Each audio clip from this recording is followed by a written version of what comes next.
विश्वास है कि इस बार हम लोग किला फतह करेंगे। इस बार हम लोग किला फतह करेंगे। हमें सोचने की जरूरत है कि इतनी बड़ी समाजवादियों की धरती और यहाँ पर अंतिम परिणाम जो है वो किसी दूसरे दिशा में क्यों जा रहा है? वो इसलिए जा रहा है कि हम अपने वोट के प्रति पूरी तरह से तर्क नहीं। बहुत लोगों का रहता है कि हम सूद नहीं लेते। हम बहुत सारे वर्कर्स का कहना है कि हम उनसे बात नहीं करते, लेकिन आप अपने पीछे मुड़कर देखिए, आपके पीछे जो वर्कर खड़े हैं, आपके पीछे जो मतदाता मालिक खड़े हैं, उनका भी एक कंप्लेंट है कि आप उनकी नहीं सुन लेते। तो हम आपसे निवेदन करने आए हैं कि पीछे मुड़िए और जो लोग किसी कारण से रुष्ट है, किसी कारण से नाराज हैं, उनको गले लगाइए और उनको साथ लाइए और अपनी ताकत को बढ़ाइए। आपकी ताकत उसके साथ नहीं रहने से कमजोर हो जाएगी। समाज का अंतिम पंक्ति का व्यक्ति आज किसी के डर और किसी के भय से वोट नहीं देता। आज अपनी उसकी स्वायत्ता है और बाबा साहब भीमराव अम्बेडकर ने जो वोट का अधिकार दिया है उसको वो पूरी तरह एक्सरसाइज करता है। और वही एक चीज है जो किसी गरीब और किसी अमीर को मिला हुआ है। इसलिए उनके प्रति वो सम्मान, उनके सम्मान को साथ में लेकर यदि आप मिलाएंगे तो वो आपके साथ कदम कदम मिलाकर आगे बढ़ेंगे। हमें मौका मिला सांसद बनने का। 2004 से 9 में समस्तीपुर का सांसद था। 2009 में परिसीमन हुआ और पातेपुर उसमें शामिल हुआ, नाम बदल कर उजियारपुर हुआ।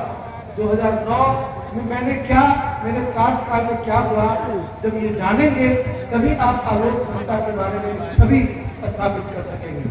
हमने समस्तीपुर में लगभग 950 किलोमीटर का सड़क का निर्माण किया और यह इसलिए कराया कि माकूल स्थिति थी और रघुवंश बाबू देश के ग्रामीण विकास मंत्री थे। और उतना ही नहीं, पातेपुर हमारे क्षेत्र में नहीं था। रघुवंश बाबू और माननीय लालू प्रसाद जी रेल मंत्री हुआ करते थे। रघुवंश बाबू के रहते हुए प्रेमा जी ने अनुशंसा की, लेकिन उसमें आवश्यकता थी किसी सांसद ने अनुशंसा की साथ में। तो यहाँ पर रामविलास पासवान जी यहाँ के मतलब प्रतिनिधि हुआ करते थे। किसी वजह से मुलाकात नहीं होती थी, तो अंत में रघुवंश बाबू ने हमारी अनुशंसा पर पातेपुर की सारे सड़कों को जो प्रधानमंत्री सड़क योजना से बनाई गई है उस अनुशंसा को स्वीकारते हुए यहाँ अनुमति दी थी। और इस तरह से जंदाहा की भी कई सड़कें। ये लगाव हमारा कभी छूटने वाला नहीं है, इसलिए हम आपके बीच आए हैं। पिछली दफा भी 2009 में मैं चुनाव लड़ा था तो मैं महज 17-18 हजार वोट के हार और पता चला कि पूरा समस्तीपुर वोट देके जिता दिया और अपने घर में हम आपके बीच आए हैं कि आपको इन बातों को पहले समझना होगा, मूल्यों को समझना होगा। यह लड़ाई कैसी लड़ाई है? आलोक नेता की लड़ाई किसी भारतीय जनता पार्टी के कैंडिडेट से नहीं है, नित्यानंद राय जी से नहीं है। नित्यानंद राय जी के पीछे जो खड़ी ताकत है, जो उनके कंधे पर बंदूक रख के कभी लालू प्रसाद जी, कभी तेजस्वी प्रसाद यादव जी और कभी आप देश की आवाम, जो गरीब आवाम है, उसके हक हुकूक के खिलाफ जो निशाना डाल करती है, उसके खिलाफ हमारी लड़ाई। यह लड़ाई नित्यानंद से नहीं, नित्यानंद का एक मुखौटा है, उसके पीछे जो खड़ा है उसको देखिए। ये वही लोग हैं, उनको याद कीजिए जिन्होंने जननायक कर्पूरी ठाकुर को कहा था कि ये आरक्षण कहां से आई, उसके आगे नहीं बोलेंगे। उन्होंने गाली दी थी और वही लोग घूम फिर कर जगह जमा हो गए हैं। अब उनका अपना दाल जब नहीं चल रहा है तो आगे मुखौटा ले आते हैं, कभी नित्यानंद जी का और कभी किसी और का, ताकि आप कंफ्यूज रहे। आजकल जिन लोगों ने अमर सिंह जगदेव बाबू की हत्या करवाई, वो लोग भी आजकल माला पहनाने से जाते हैं कंफ्यूज करने के लिए। आप कंफ्यूज हो जाइए कि वो आपके शुभचिंतक है कि आपके विरोधी से किसी को कंफ्यूज करने के लिए क्या आता है। तो हम लोगों को इस बात के लिए सतर्क होना होगा कि हमारी ताकत क्या है। काम धाम होता रहेगा। माननीय लालू प्रसाद जी जब रेल मंत्री थे इसी ताजपुर से पातेपुर होते हुए महुआ होते हुए रेल लाइन का सर्वे हम लोग ने करवाया था।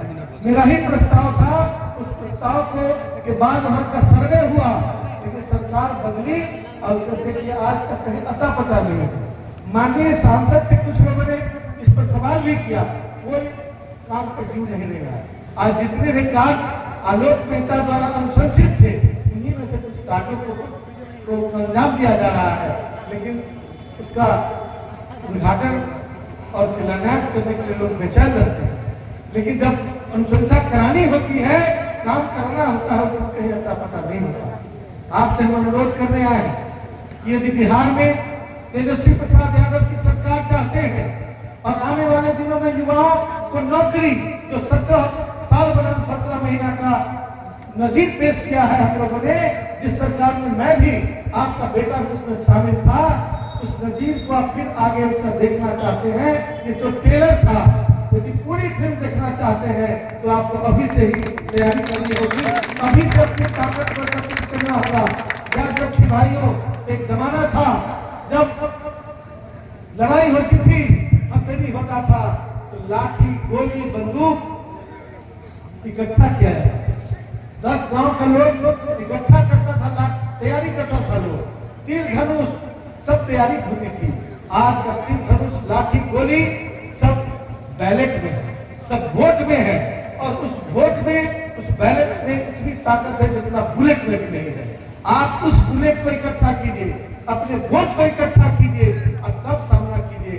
5 वर्ष के बाद आज आपको एहसास हो रहा होगा कि जनता की आकांक्षाएं और अपेक्षाएं कुछ और थी, वादे कुछ और किए गए थे, वादे कुछ और किए गए थे। 15 लाख रुपया से लेकर और 2-2 करोड़ नौकरी तक कहीं दूर दूर तक अता पता नहीं है। जब उसकी बात होती है तो कहीं और ध्यान भटका दिया जाता है। ऐसा लगता है कि उसके पहले हम लोग पूजा पाठ नहीं करते थे। इसलिए हम लोग को सतर्क होना है और इस चुनाव में अपने आप को ताकत प्रदान करना है, एकजुट होकर। और राष्ट्रीय जनता दल का जो उम्मीदवार मुझे बनाकर भेजा गया है, यह आपका उम्मीदवार है, सभी महागठबंधन की ताकतों का उम्मीदवार है, और उतना ही नहीं, आम आवाम का उम्मीदवार है। हर व्यक्ति स्वतंत्र है अपना वोट देने के लिए। हम उन तमाम साथियों को धन्यवाद देना चाहते हैं जिन्होंने किसी भी दल में रहकर अपने विवेक का इस्तेमाल करके हमारे साथ अपना समर्थन एक्सटेंड किया है। उनको भी मैं सलाम करता हूँ। और आज वह समय है कि इस देश में इसके पहले की प्रजातंत्र और समाजवाद समाप्त हो जाए, उसके पहले सतर्क होइए और अपनी ताकत को बढ़ाकर अपना कैंडिडेट जिताइए। बहुत बहुत धन्यवाद। जय हिंद, जय हिंद।